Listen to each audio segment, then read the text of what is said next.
Recording in progress.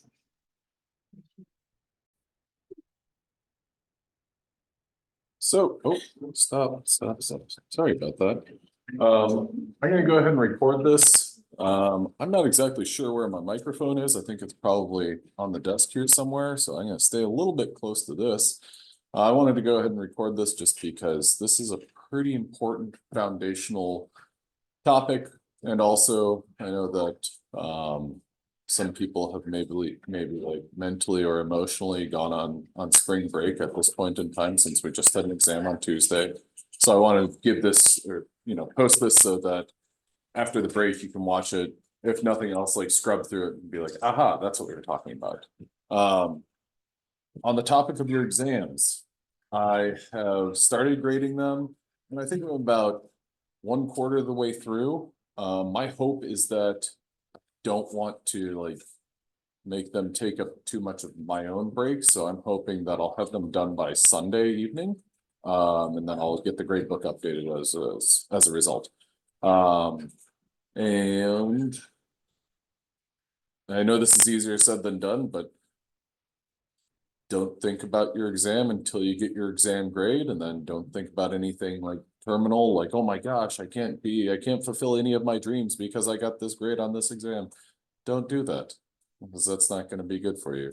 If at all possible, I would, and yes, easier said than done, I would look at my exam score and be like, okay, I'm not going to think about that for 6 days, because there's literally nothing I can do about it between now, Sunday the 10th, and the next time that we're in class. Deal?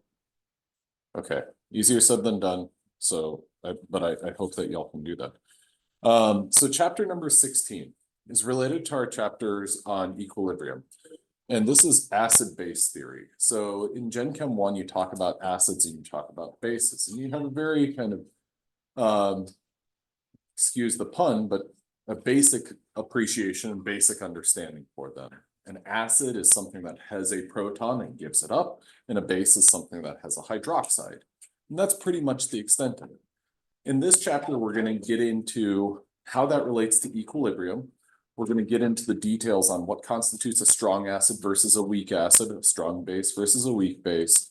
And we're going to get into kind of more and more of the nuts and bolts and details of those two different things.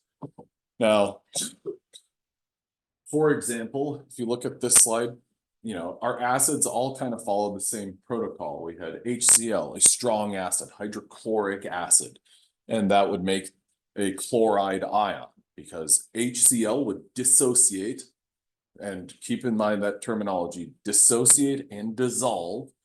Dissociate is at the molecular level, that's going to split into H plus and Cl minus. That's the dissociation. Dissolving is something that you're going to see kind of on the macro level. You'll see something dissolve or not dissolve. Hypochlorous acid, chlorous acid, chloric acid, perchloric acid. These are all examples of acids that, well, how many protons or how many hydrogen ions would come from perchloric acid dissociating? Just one. That's not really a trick there. That's one single acid. That would be an example of, and I want you to get a little bit comfortable with this terminology. That would be an example of a monoprotic acid. So that's a molecule that dissociates, and when it dissociates when it completely dissociates, there's only one proton that's coming from that. Strong acids are strong electrolytes. They 100% dissociate in water. Weak acid, by contrast, are weak electrolytes, and they ionize at about 1% in water. So what that means is, if we look at something like this one right here, that is acetic acid. And that's one of the acids that I know mentioned in Gen Chem 1. If you don't remember that, don't lose any sleep over that. Acetic acid is a weak acid. And so if you were to visualize like the solid of acetic acid and add it to water, let's say you had 100 copies of that molecule, 99 of them would stay as HC2, H3, O2. Only about 1%, or only one of them, would dissociate into a hydrogen ion and an acetate ion. So This is a little bit of a different class from Gen Chem 1 because of the fact that we're going to be talking primarily about weak acids because they are not going to 100% dissociate. And if you think about a biological system or a biological molecule, it's not typically going to completely dissociate. It's going to partially dissociate. Okay. So here is an example. In this terminology, I want you to get kind of comfortable with HA. So H would be your proton and A minus, that will be your anion that comes from a acid. So if we were to imagine HCl as an acid,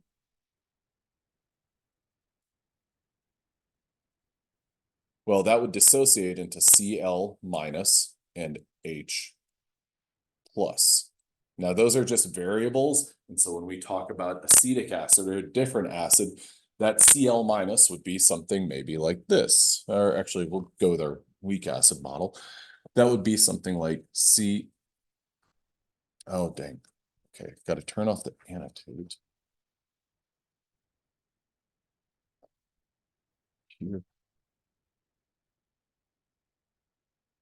Haven't I used this as the touchpad before? Bizarre. I guess that's something that can be turned off. Okay, so this A minus would be C2, H3, O2 minus, and then H plus would be H plus. Now, what you'd notice is that we've still got a lot of these HAs intact. So that would be that H, C2, H3, O2 that remains intact. So you've got a mixture of, at equilibrium, you have hydrogen ions or protons that have dissociated. You also have that anion, and you have the molecule that hasn't dissociated. That's one of the most important things to understand about a weak acid and why it's considered a weak acid. The strength of an acid is simply based on, does it completely dissociate or does it only partially dissociate? Okay, so whatever. So moving forward. Bases, by contrast, they have hydroxide ions. There's a couple of strong bases. There's strong acids and strong bases. An example of your strong bases would be your group 1 hydroxide. So sodium hydroxide would be an example, or is an example of a strong base. Lithium hydroxide, potassium hydroxide, basically any group 1 cation. So the very first farthest left column of the periodic table, those atoms paired up, or those cations paired up with hydroxide, make a strong base. There's a couple of others, calcium hydroxide, barium hydroxide, and strontium hydroxide. If you're in my 1341 class, I always like to just draw the periodic table and say, hey, where are your strong bases? They make a B. If you kind of trace the elements that constitute that part of the periodic table. Now, that's if you were in that class. Otherwise, yeah, it works as well. Weak bases, they're just like weak acids, only partially dissociating, and actually at a very low percentage. One weak base that you have to get familiar with for this class and for organic chemistry is NH3. NH3 is commonly known as what? NH4 is ammonium, so what's NH3? Ammonia. Ammonia is commonly going to act as a base. And if you look at that formula, NH3, does that have a hydroxide? No, there's no way in which that has a hydroxide. So our definition of base, you can immediately tell that it's kind of changing. We're making some kind of accommodation. We're doing something to define base differently. Now, okay, so an acid plus a base, HCl plus sodium hydroxide, that's a strong acid mixed with a strong base, is going to produce water and a salt. What's a salt? And a crime. Yeah, couldn't resist. So a salt, in this case, sodium chloride, is the salt that's produced. I'm happy that I see lots of silent laughter. I think that's tired, just need a break, but I'll indulge you with this. Okay, so this is our classical definition of an acid and a base. We didn't really identify it as this, but an areneous acid is something that has a proton. A Bronsted-Lowry acid is something that donates a proton. So HCl, for example, hydrochloric acid, it donates a proton to the environment. So that H plus dissociates. And I know that that's kind of weird. Oh, well, they should just sort of split off. But think about it as donation and acceptance. So the HCl, that molecule will donate that H plus to something else in that environment. And it could simply be water. A Lewis acid and a Lewis base. Well, that's an electron pair acceptor and an electron pair donor. I would say more times than not, we're going to be using Bronsted-Lowry and Arrhenius acids and bases as our definitions. But I want you to think about that Lewis acid and Lewis base. Does something accept an electron pair? Does something donate an electron pair? And we'll see some of those like demonstrations and visuals of what that looks like in just a little while. But our classical definition of an acid would kind of be that Arrhenius acid and Arrhenius base, Bronsted-Lowry, it's kind of the same thing, but we're just changing the perspective and changing the terminology a little bit. But for Bronsted-Lowry, I think it's important to know is something accepting or donating a proton. For example, if we had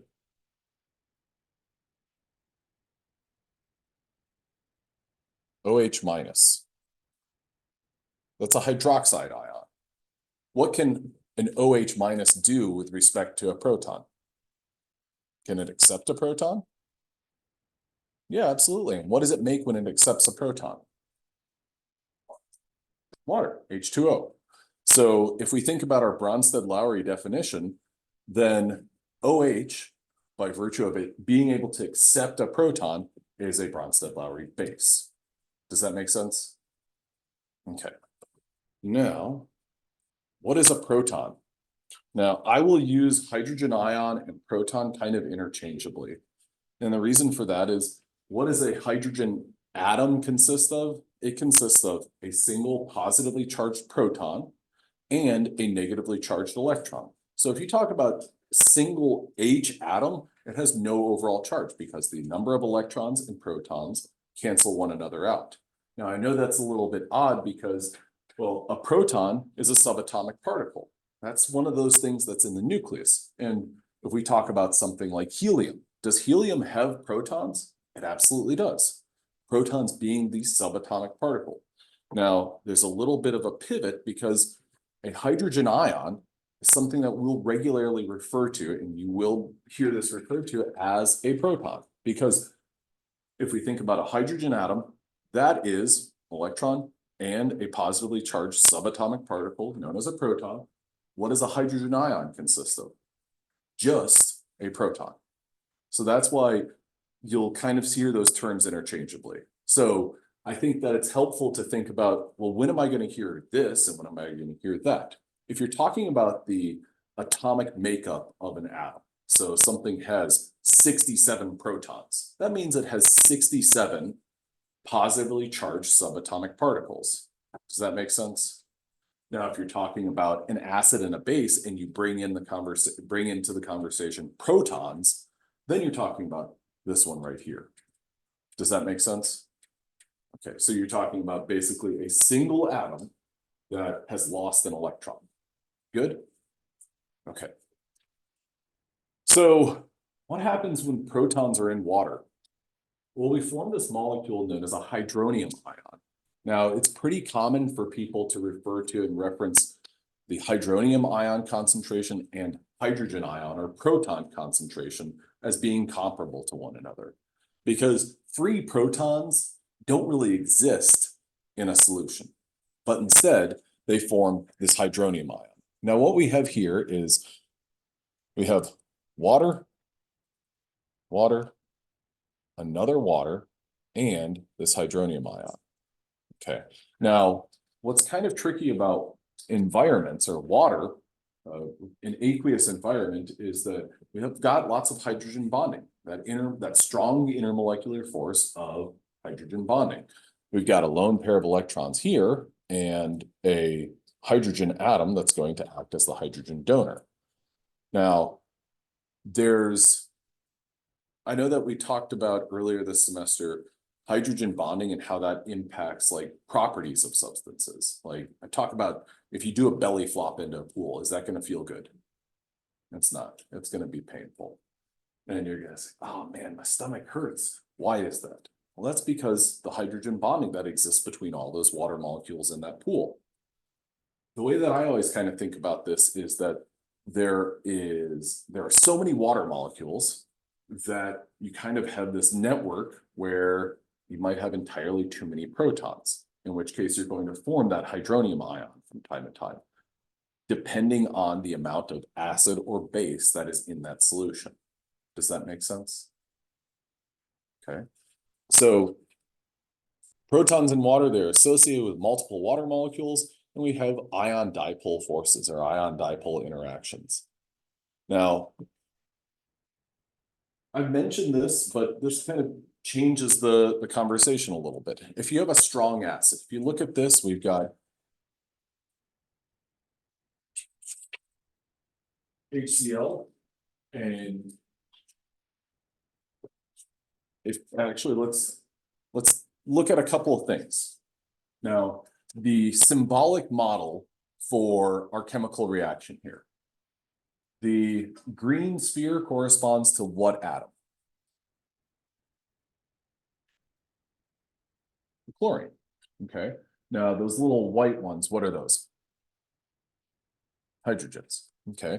Now, what that means is we've got HCl and water. Okay. Did everyone see that there? Okay. Now, we've got HCl represented in that model, and then we've got and then we have H2O represented in that model. Then on our product side, what are we going to have? Our green sphere is our chloride ion. And then the other product, what's our other product? The hydronium ion. Okay. Now let's look at our chemical reaction. The first one down here, we've got HCl represented. We've got a hydrogen ion and a chloride ion. Well, what's lacking from that model and our symbolic representation? We don't have water included there. And think about what we were just talking about with respect to equilibrium expressions. Do we ever include a pure substance like water? No, we don't. So is it really that radical and crazy of a stretch to omit that water there? Not really. Now, what this is also showing is that our product is identified as a proton, as a hydrogen ion, a single hydrogen ion. This is showing us simply the dissociation from HCl to a hydrogen ion and a chloride ion. Now, if we were to imagine that in an environment, in water, well, HCl is aqueous. It's going to dissociate. That hydrogen ion is going to be a part of our hydronium ion, and we're also going to have the chloride ion. Does everyone follow that? So I want you to, when you see H plus and you see H3O plus, think, oh, okay, the concentration of my hydronium ions is equivalent to the concentration of my hydrogen ions or my protons. That's an important part of talking about solutions and reactions in solution. Now, if we look at this graph on the right-hand side, what you'll see is relative number of moles on our y-axis, and then what exists in that solution? What exists in that solution? Is it hydrogen ions that exist in that solution? No, it's our hydronium ion. So a water molecule that picks up an extra hydrogen ion, making that hydronium ion and a chloride ion. Anyone have any thoughts as to why there's no HCl there? What do we know about HCl? It's a strong acid. So as soon as we add that HCl to water, every single HCl is gone because it's dissociated into a hydrogen ion and a chloride ion. Does that make sense? Okay. Now, if we compare that to a weak acid and how it ionizes. Here we have another weak acid, HF, hydrofluoric acid. Now, despite the fact that HCl is a hydrogen ion and a halogen, and hydrofluoric acid is a hydrogen ion and a halogen, that does not mean that HF is a strong acid. It happens to be a weak acid. Okay, now what we see is the ionization. HF dissociates into H plus and F minus. In water, that is HF will basically have that hydrogen ion dissociate. That hydrogen ion reacts with H2O to form a hydronium ion, and we're also left with that F minus. Does everyone follow that? Okay. Now this graph on the right-hand side, I like this because it illustrates what happens to a weak acid in an environment. So this is, if you get some solid HF and you add it to water, what's going to happen? Well, this is our reaction that's going to happen. A hydrogen ion is going to be donated from HF to form a hydronium ion. We're also going to have fluoride ions. But the question is, relatively, what's left in that solution? Do we still have HF intact? We absolutely do. Do we have H plus or hydronium ions in that solution? Yes, we do. Do we have fluoride ions? Yes, we do. The biggest difference between our weak acid ionization and our strong acid ionization is this looks a little bit more like the dynamic equilibrium that we would look at, where we would have reactants going to products, and at equilibrium, we've still got reactants. We still have products. A strong acid, you're not going to see that. Just like with a strong base, you're not going to see that or you're not going to see kind of middle ground or partial dissociation. So strong acids, strong bases, 100% dissociate. Weak acids, weak bases, only partially dissociate. Does everyone follow that? Okay. Now, strong base, sodium hydroxide, is going to dissociate. A weak base, NH3, that's one of our weak bases. Ammonia, that's going to dissociate, that's going to see a water molecule and pick up one of those hydrogens to form ammonium. Now, what that's going to leave is whenever we have H2O give up a hydrogen, H2O, let's see, H2O going to, would everyone agree that it's going to lead to a hydroxide or the formation of that? And what else? Well, a hydrogen ion. And here we have NH3 picking up that hydrogen ion to make ammonium. Does everyone follow that? Okay. So weak acid, yes. So could it turn into, what was it? NH2. We're not going to see NH2 form because this NH3 isn't going to be acting as a acid. It's acting as a base. It has to pick up a hydrogen. Good question. But also think about NH2 in terms of drawing a molecule. If NH2 existed, we would have, I really want to draw on the screen here. NH.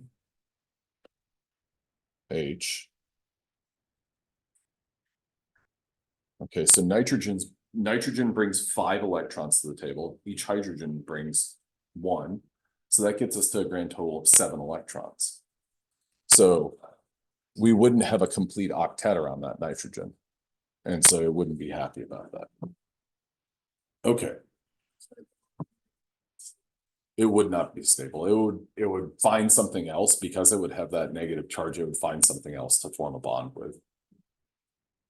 But that's a great way to think about moving forward with organic chemistry. Then you're going to be talking about, okay, we have this intermediate that exists for, or it's an intermediate that exists as a part of a process. And then you have all sorts of funky names for those. Funky. Okay, so weak acids.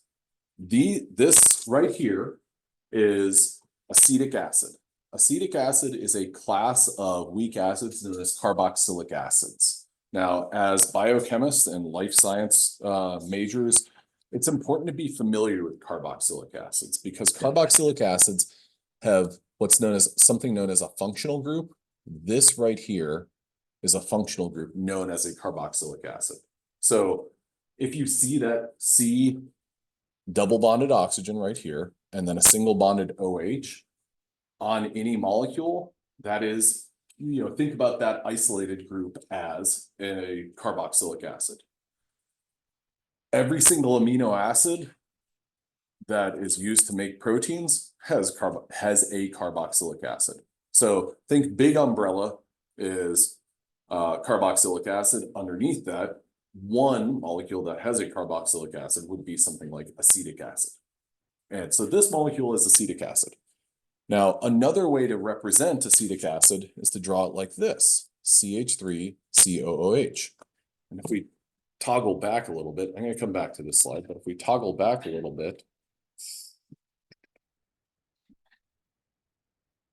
this is another way to represent CH3COOH. As you can see, they can get a little bit confusing. I would argue that the best way to represent acetic acid outside of drawing it would be this figure right here, or this, sorry. Either drawing it up top, that looks great, but then the CH3COOH, because that kind of shows you how that molecule is organized. We've got CH3 right here, and then COOH. Okay, and as you see that more and more, you'll get more comfortable and accustomed to that. Now, with this being an acid, with acetic acid being an acid, it can donate a proton. Now, if you look at CH3COOH, I think it's a great question to ask. Okay, it can donate a proton. I know that a proton is based from a hydrogen atom. Okay, so go ahead and let's count up, show of fingers, how many hydrogen atoms do you see in this molecule? 4. Are they all acidic protons? They are not all acidic protons. Specifically, this one on COOH, that hydrogen is an acidic proton. So that brings up the question, well, what about the other 3? Are they acidic protons? And the answer to that is no, they are not acidic protons. Whenever you're seeing a molecule and thinking, okay, is this an acidic proton, yes or no? If it's a hydrogen bound to a carbon, for instance, then it is probably not an acidic proton. It's probably just a carbon-hydrogen covalent bond that's happy as a clam. Now, that's one thing to kind of be aware of. And this is definitely something, when you get to organic, you're going to talk about, is this an acidic proton, yes or no, or no, yes. We have a limited number of acidic protons that we'll talk about here, but think about that COOH. Anytime you see COOH, think, okay, that hydrogen can be lost. Whenever that's lost, we're going to form COO. Does anyone want to guess what happens when this loses a hydrogen? COO minus. Does that make sense? Okay. And the naming is such a big part of chemistry, but the naming difference there is this molecule, which I'm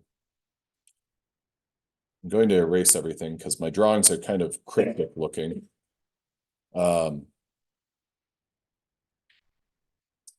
Naming is a very important part of chemistry.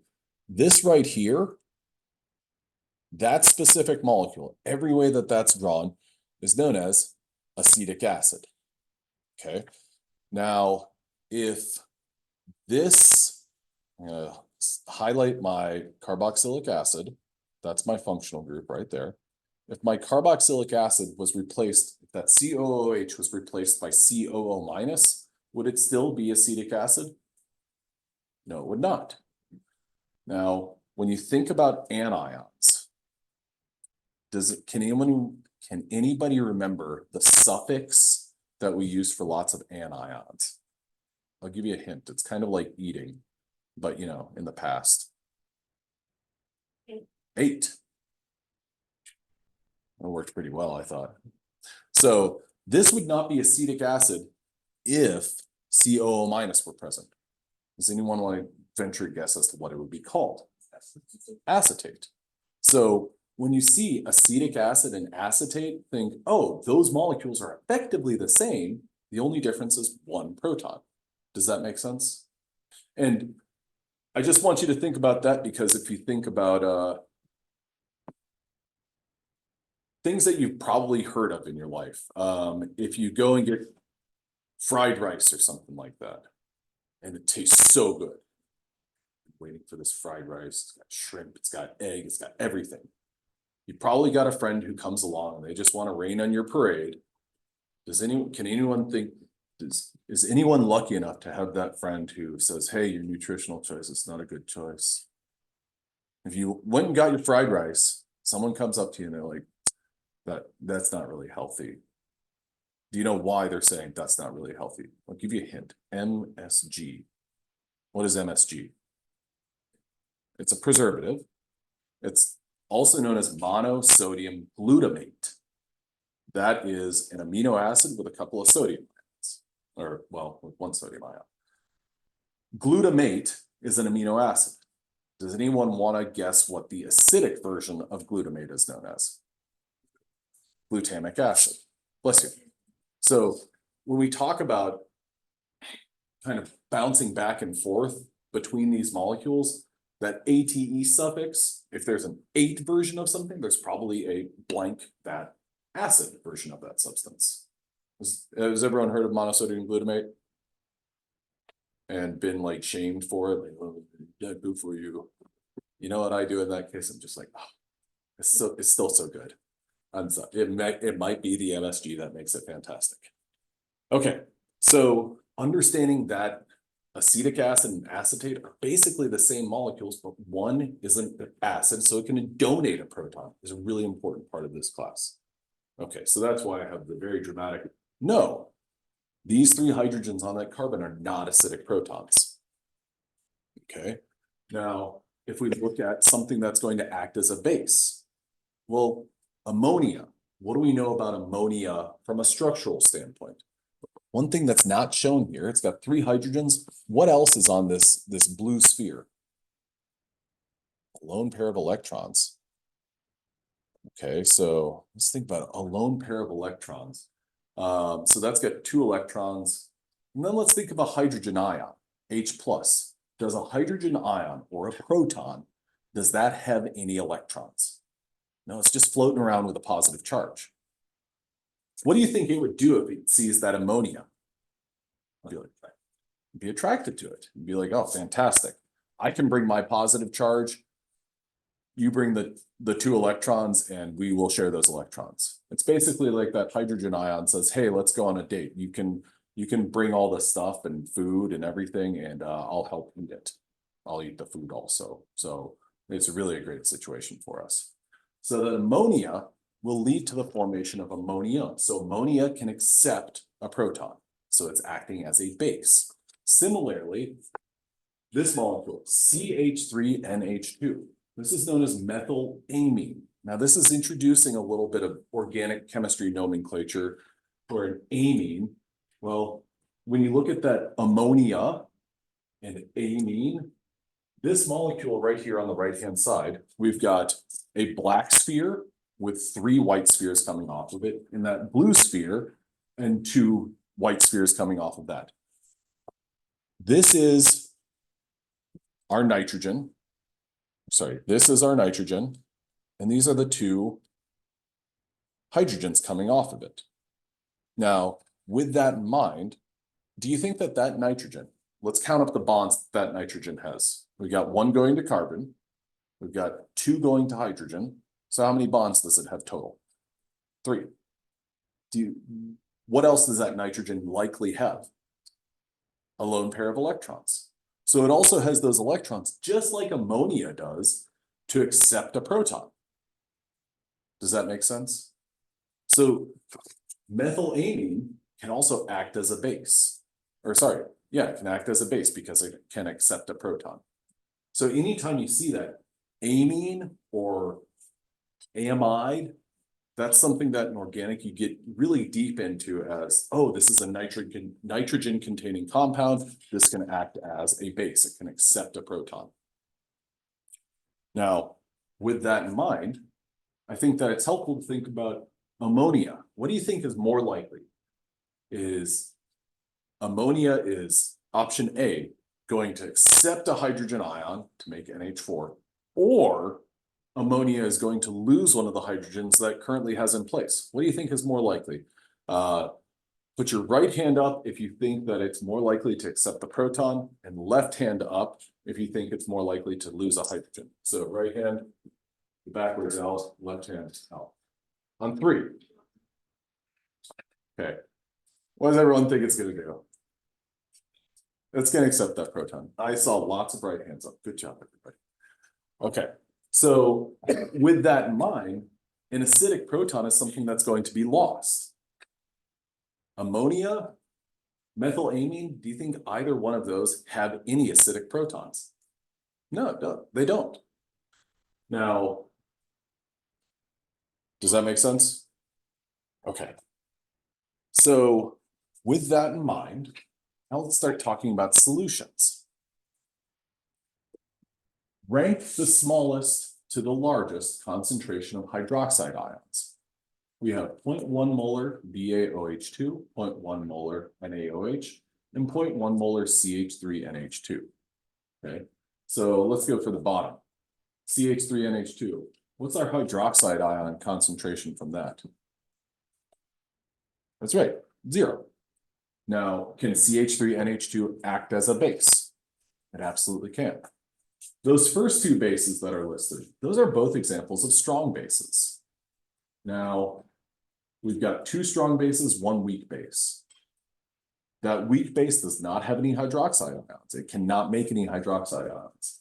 Our strong bases, though, which one of them is going to have a higher hydroxide ion concentration? We got 1 vote for NaOH.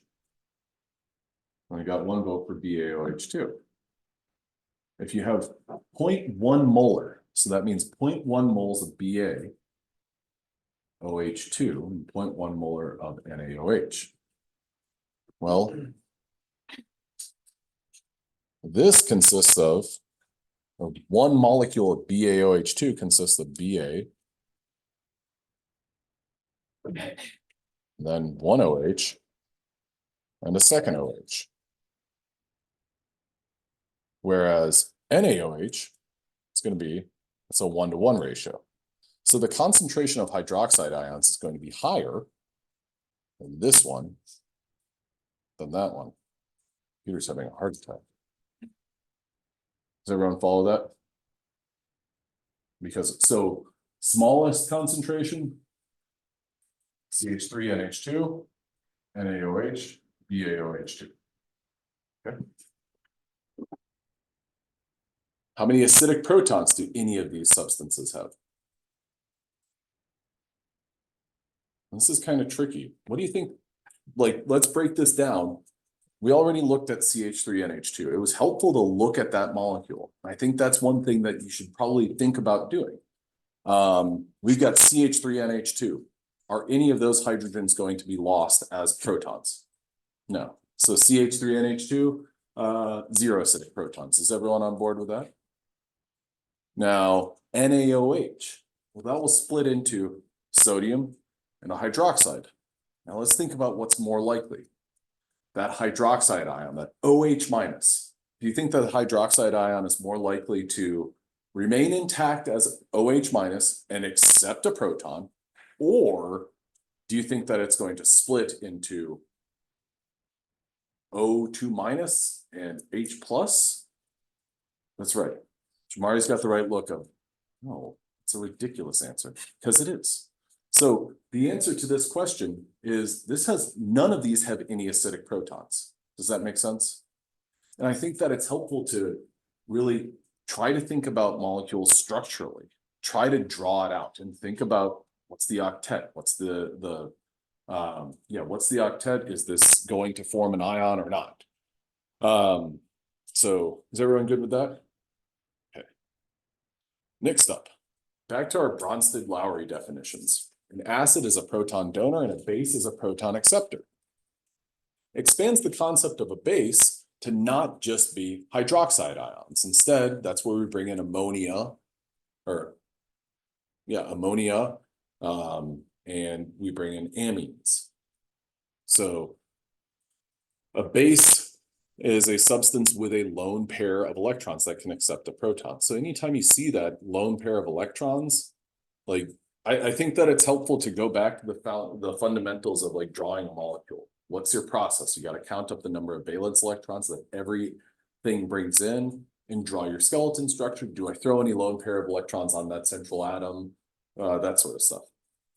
So if you see a lone pair of electrons, think about that as, oh, that can probably accept a proton, because if it accepts a proton, well, that atom is going to share those electrons, share those 2 electrons with a hydrogen. Does anyone have any questions about that? I would say that this kind of conforms with our previous ideas of acid spaces, but just adds a little bit. Now you're looking for a hydroxide ion, and you're looking for, is there an atom that has a lone pair of electrons? Question or no? Okay. So now we've got to go into a little bit of terminology that is a little bit new, or it's absolutely new. And this tends to throw people for a loop. So a conjugate acid base pair. When we see something like this, HNO2 plus H2O yields NO2 minus and H3O plus. NO2 or HNO2 is something that you might think about it and say, oh, well, that's got a nitrogen. Nitrogens like to have lone pairs of electrons. Not always the case. I think that it's helpful to try to visualize this molecule and say, okay, what does that actually look like? When you have NO2, what you're going to have is, and I'll go ahead and try to draw it. For those of you who are looking at the video, I apologize. Actually,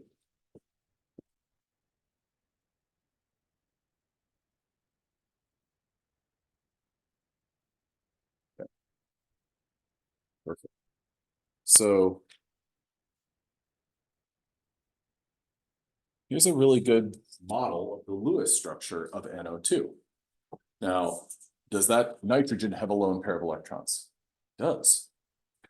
Oxygens have lone pairs of electrons. One of them has 2 lone pairs, and the other one has 3 lone pairs.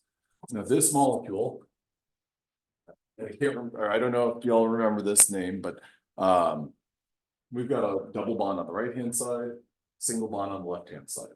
This is a molecule that's resonance stabilized. So we could draw this where we have also the double bond on the left-hand side and the single bond on the right-hand side. Now, don't lose too much sleep over that at the moment. You got time for that in organic chemistry. But let's think about this. We've got an oxygen with 3 lone pairs of electrons and a nitrogen with 1 lone pair of electrons. A fair question is, well, where is that hydrogen going to go? Well, if we put that hydrogen on the nitrogen, if that hydrogen ion, that proton, sees the lone pair of electrons on this nitrogen, then what's going to happen? Well, that's going to mean that that nitrogen now has a positive charge.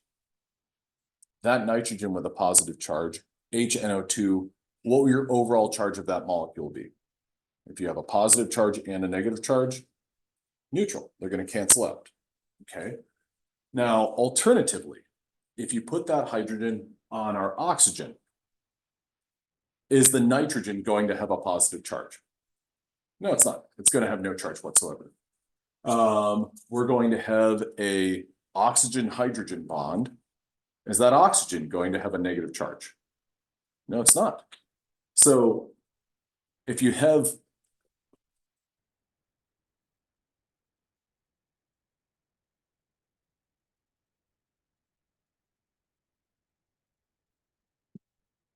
So you're going to have a molecule that looks more like this because of the fact that that's going to mean both of our oxygens have no overall charge.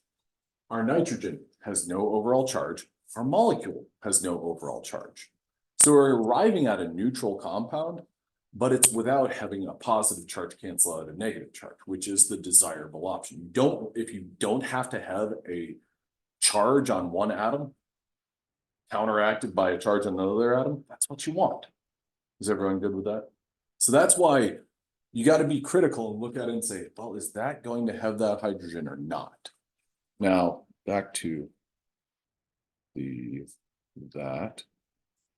Did I switch my share? I did. Good job, Joel. Remember to do that. Okay, so that brings us to this right here. HNO2 in water is going to dissociate NO2 minus and our hydronium ion. HNO2 is an acid, it's donating a proton. Water is going to act as a base. Okay, so water is accepting that proton from HNO2. We're going to, in this process, make substances known as conjugate acids and conjugate bases. These are also known as a conjugate acid-base pair or simply a conjugate pair. The acid, whenever it loses that proton, forms its conjugate base. The base, when it accepts a proton, forms the conjugate acid. Does everyone follow that? So basically an acid gets turned into a base, but it's not just the base, it's the conjugate base because that aligns with and pairs up with the acid on the other side of the reaction. Now, identifying your acid and conjugate base and base and conjugate acid is going to be a really helpful thing. If we look at this right here, let's go ahead and try to anticipate this. We've got NH3. What do we know about NH3 so far? What about, it likes to act as a base. It's one of our non-hydroxide containing bases. NH3 reacts with water and forms NH4. That H2O now becomes OH minus. So if NH3 is our base, what does that make H2O? Yeah. We compare this to our previous problem. Water was a base, right? But what is it here? It's acting as an acid. So that's one of the things that makes water really fantastic is that it can act as an acid or a base. I mean, I wouldn't trust water as a friend because, hey, I got this secret. They're immediately going to tell anyone. Base are acid. So now, with that in mind, which is our conjugate acid? Ammonium is our conjugate acid. Then what does that make hydroxide? Conjugate base. So I think that if you think about it as we're reading this reaction from the left to the right, we have an acid and a base. And then on the right-hand side, on our product side, we're going to have a conjugate acid and a conjugate base. If you think about it as I'm not adding conjugate or conjugating these molecules until I'm talking about my products, I think that's going to be a helpful way to think about this. And there will absolutely be questions on the exam. Identify the conjugate acid or conjugate base. Identify the acid and the base. And they get a little bit trickier than this, but this is kind of foundation. Acid, base, done. Okay. So now, when we look at HNO2 as an example, which was the example that we looked at a minute ago, that would be our acid going to a conjugate base. H3O plus going to H2O. That would be an acid going to a conjugate base.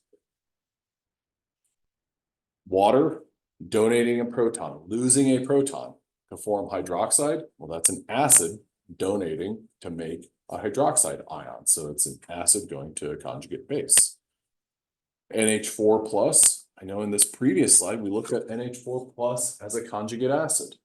But if you were to flip this reaction and write it as NH4 plus reacts with hydroxide, well, we're reading left to right. If you rewrite this as NH4 plus OH minus, what is on the left-hand side is going to get acid and base. What's on the right-hand side is going to get conjugate base, conjugate acid.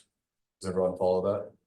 So that would be an instance where we would say, well, NH4 plus is an acid, NH3 is a conjugate base. Does that make sense? Okay. And there you go. That's This, understanding this, I think is really helpful in my biochemistry class that I teach. One of the things that we talk about with respect to amino acids is we talk about ranges of charges. So NH4 and NH3, these functional groups are found on every single amino acid, amino acids being our building blocks for proteins. And one of the things that I like to ask is, could a nitrogen or could an amino acid have a charge of +2? And if we're talking about this functional group, or I'll say this functional group, could it have a charge of +2? No. Could it have a charge of -1? Excuse me. Not really.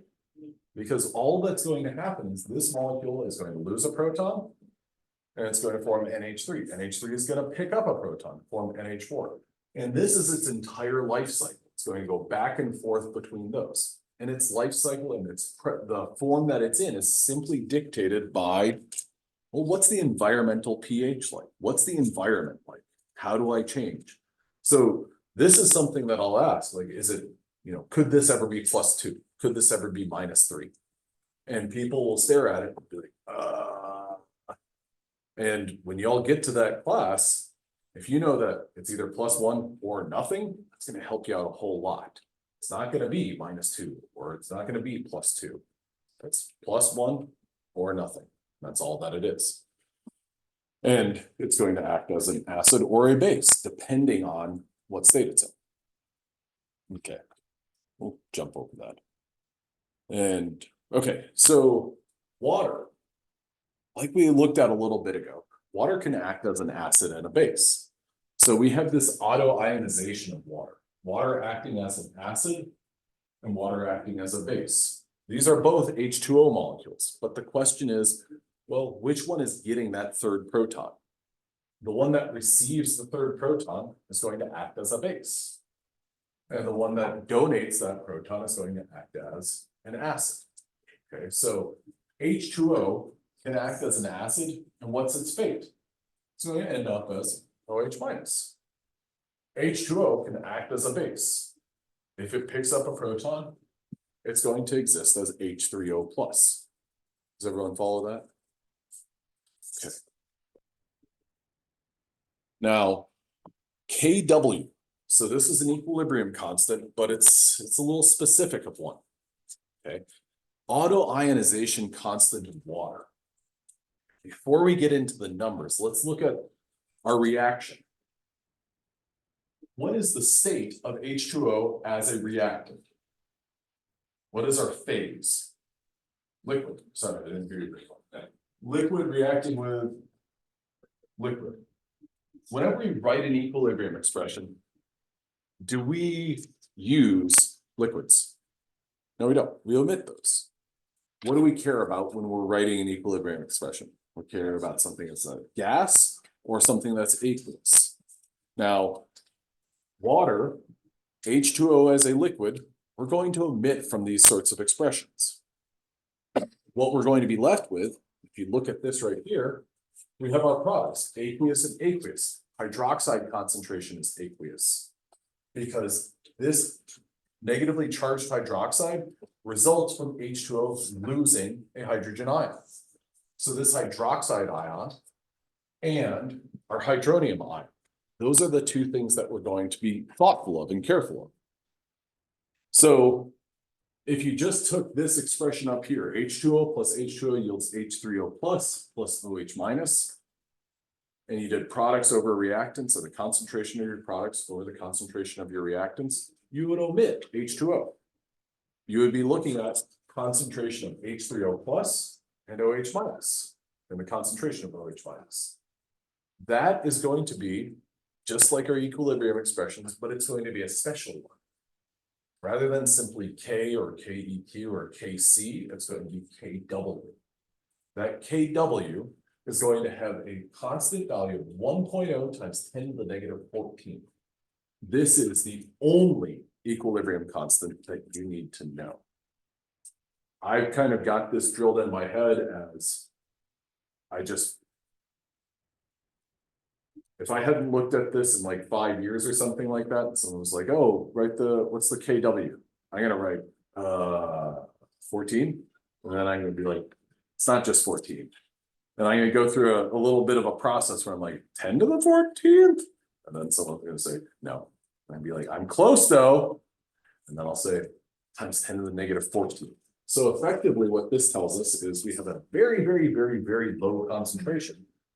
Or sorry, we'd have to move our decimal place 14 spots to the left. So it'd be period, 13 zeros, and then 1. That's our KW. And that is simply the expression that results from the concentration of hydronium ions times our hydroxide ions. Now, does that 14 stand out to anyone? Anyone who's taken like a life science or a chemistry class before? Does 14 kind of like, sort of rings a bell? What do we got? Not quite. Think about solutions and think about when you use litmus paper. Oh, pH. pH. Does anyone remember our pH scale? And the highest point on our pH scale is 14. The pH scale basically runs from 0 all the way up to 14. Something that has a scale or something that hits 14 is extremely basic. Something lower than that, on the lower end, 1 or 2 or something, is extremely acidic. Okay, now I'm not going to do this problem because what I want to do is get to a couple of kind of visual examples. So we have an acidic solution. We have acidic, neutral, and basic solutions. Now, we have extremes here. This model shows us an acidic solution is an HCl solution, hydrochloric acid, a strong acid. And what's going to happen to that acid is it's going to completely dissociate hydrogen ions and chloride ions. Water. Oh, dang. If you get water that has no ions, has nothing but H2O, you want that to have a pH of approximately 7, a neutral pH, one that's straight in the middle. Now, if you have a basic solution with something like sodium hydroxide, if that solution has nothing but sodium ions and hydroxide ions, and there are no hydronium ions or no hydrogen ions, that would be your other extreme end of your pH scale. So a basic solution is where, or a simplified basic solution is where your OH concentration is greater than your hydrogen ion concentration. A neutral solution is where you have an equal number of hydrogen ions or protons and hydroxide ions.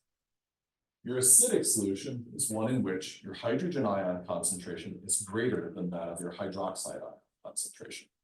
Yes.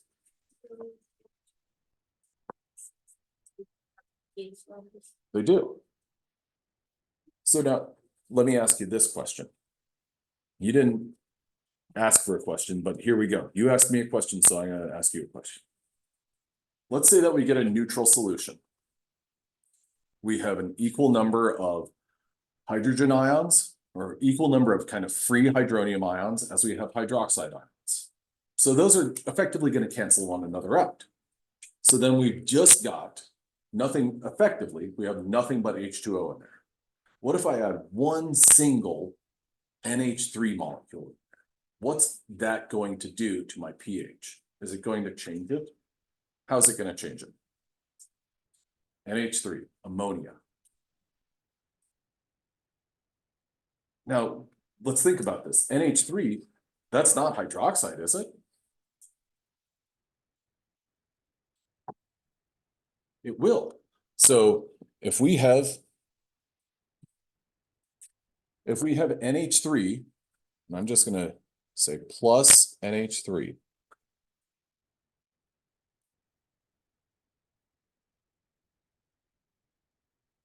That nitrogen has a lone pair of electrons. That's going to see one of our H2O molecules in here. And that's going to pick up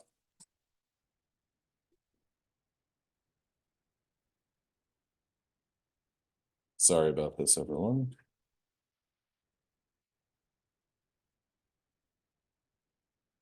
This NH3 is going to say, oh, well, I'll take this. And then what it's going to do is it's going to make NH4. But what is our other product? OH minus. So that's going to make our solution ever so slightly more basic. Now, if we're talking about 1 liter of water and 1 molecule of NH3, is that going to push the pH to 14? No, it's not, because that amount is almost a negligible amount. But that's what it's going to do. So even though we're not adding a strong base like sodium hydroxide, we're adding something that can act as a base and abstract or take away a proton. And so we're kind of indirectly adding OH because one of those H2Os will lose a hydrogen. Does that make sense?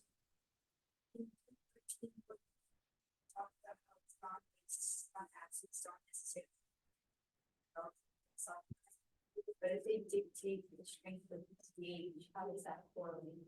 It's a great question. So they will correlate based on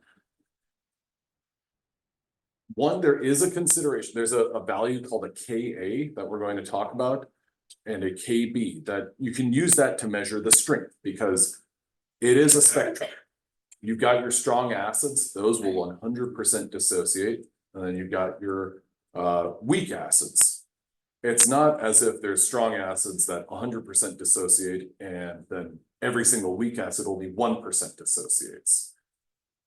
Instead, it's like there are some relatively strong acids that only 95% dissociate. So one factor is that. Another factor is how, like, the strength that they pull away that proton. So they might not pull away every single proton from water, but at a low concentration, they're kind of, you could almost think about them as effective. Does that make any sense? Okay, so that's something we'll get into after a little, or probably on Tuesday or Thursday. But acid and base strength, there is like it's a spectrum, extremely strong, and then there's extremely weak base or weak acids. Does that help? Okay. So does this make sense? When your hydroxide ion concentration is higher than your hydrogen ion concentration, it's more basic. When your hydrogen ion or your hydronium ion concentration is greater than your hydroxide ion concentration, that's an acidic environment. When they're equal to one another, you have a neutral environment or a neutral solution. Now here's our pH scale. This ranges from 0 at the top to 14. I think that pH scale is probably not something that seems totally radically different or foreign. But basically this is a measure of hydrogen ion concentration or hydroxide ion concentration. Now, some commonly available things, stomach acid, lemon juice, cola or vinegar, wine, tomatoes, black coffee, all of those things. And then those are relatively strong acids. So stomach acid is gonna, I think its pH is like 1.4 or something like that. And then there's other things that they are going to be strong bases. Now, one of the common things about bases is that, and I don't encourage anyone to do this, but if you were ever touch a base, has anyone ever like had a base, knowingly had a base in their hand? How's it feel? Slippery. It's got kind of a slippery feel to it. So think about that when you're in lab. One, gloves, or if you want to make wearing gloves more fun, call them glovey gloves. That makes it a little bit more fun.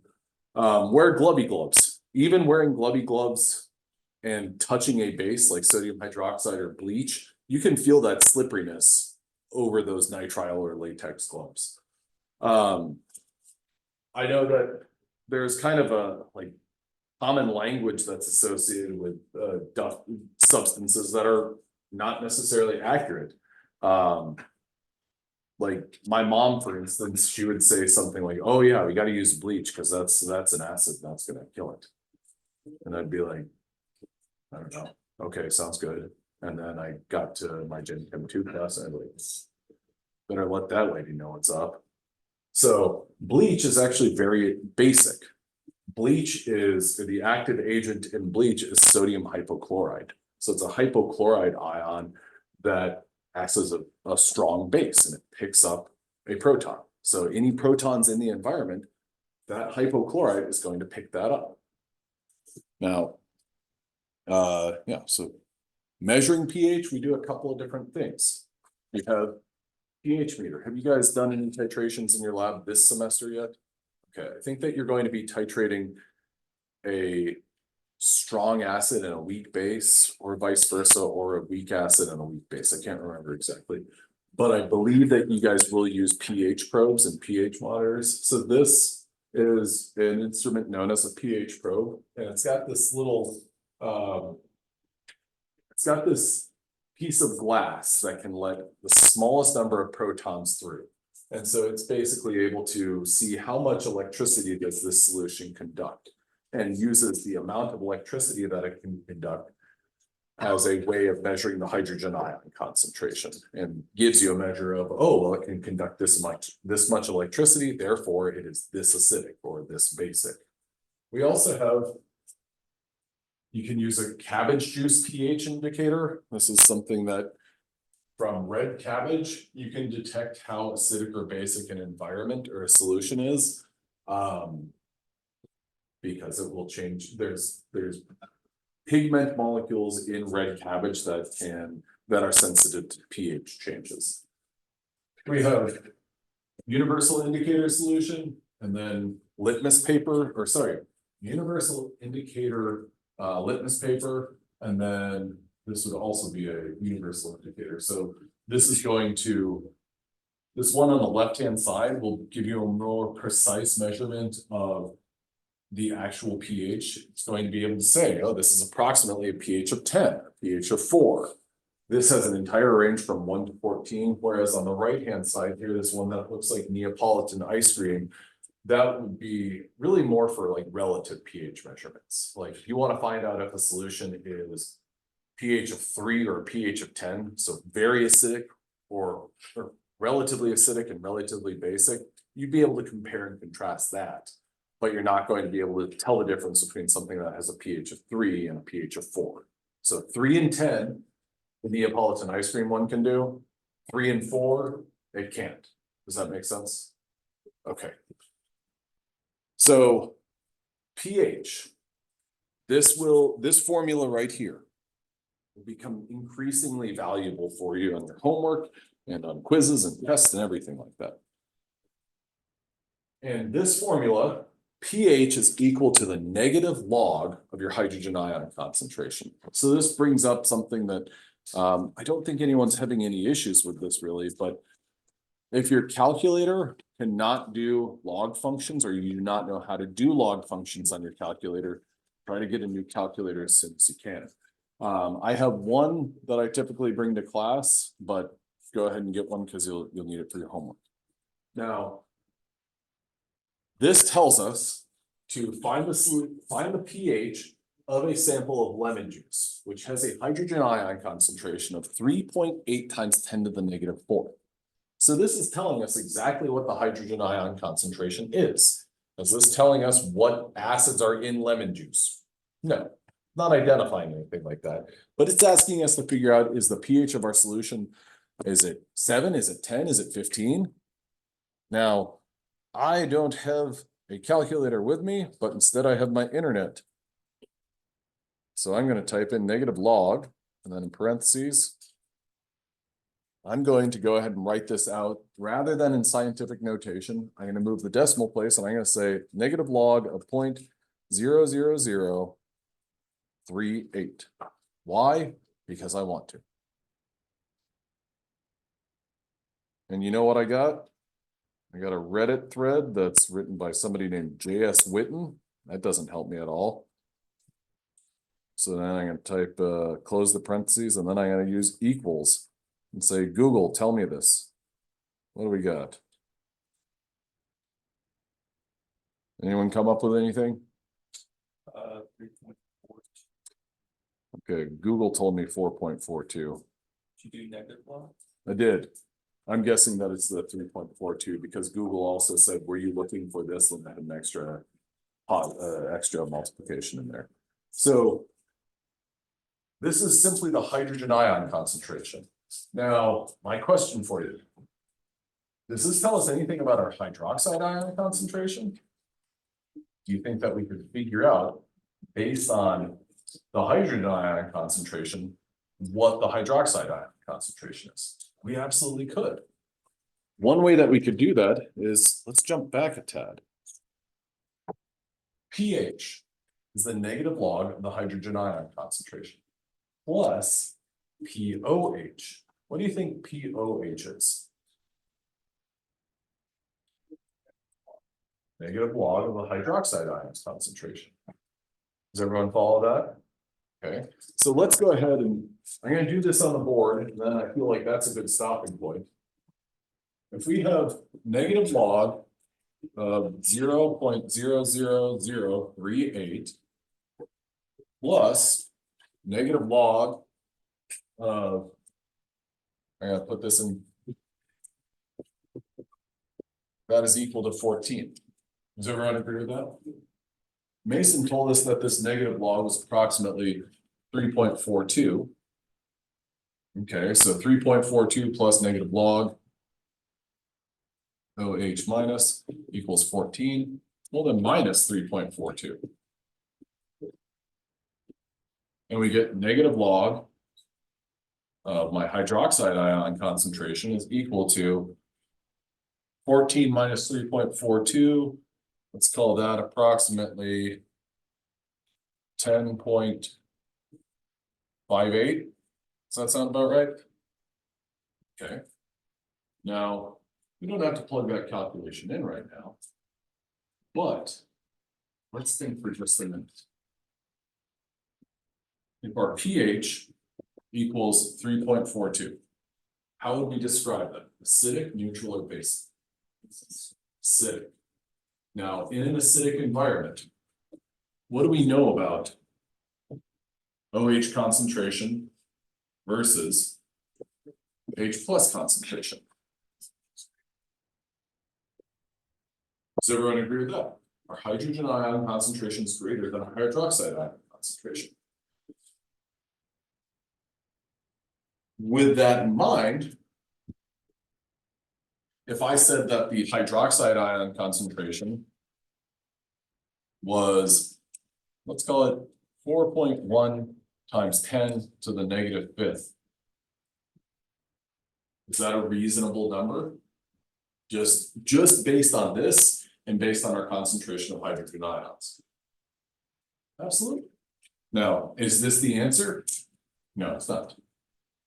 But does everyone follow how you can use the pH to figure out the POH? You can use your hydrogen ion concentration to figure out hydroxide ion concentrations. I think that it's very helpful to think about, well, what do I know about my environment? Or what do I know about my solution? It's an acidic solution. That means my hydrogen ion concentration is going to be greater than my hydroxide ion concentration. Does that make sense? Okay. Now, with that in mind, we are going to stop right there. We're going to discard those great notes that I had. And I'm going to stop the recording.